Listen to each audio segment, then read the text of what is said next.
Europe is heading for total and utter destruction. In last year's speech, I walked you through an average week in Europe. Talked about rapes, stabbings, and terror attacks that were committed by migrants and still are committed by migrants on a daily basis. Because since then, ladies and gentlemen, things have only deteriorated here in Europe.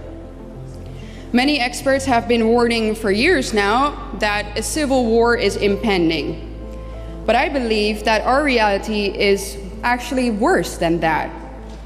In a civil war, there are two sides fighting. Here in Europe, only one side is. And I can tell you that it's not us. It's not the white native population of Europe. That doesn't mean, though, that the average European is okay with all of this. We are trying to constitute change through the official channels, but so far with no luck. And this is a pattern we see everywhere in Europe. Right-wing parties win the elections. In some countries, they even win with 30% of the votes.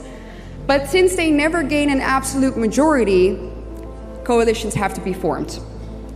And what always ends up happening is either one of the three following options. Option A, despite the right wing winning, the centrist parties then say, oh no, but that party is too extreme for us and we don't want to form a coalition with them. Or option B, even if a coalition does get formed, the policies get watered down so much so that nobody gets what they voted for. Or C, and this is something that we see increasingly often in Europe, the legal system steps in and thwarts all true right-wing efforts by deeming the policies to be in violation of European law and human rights.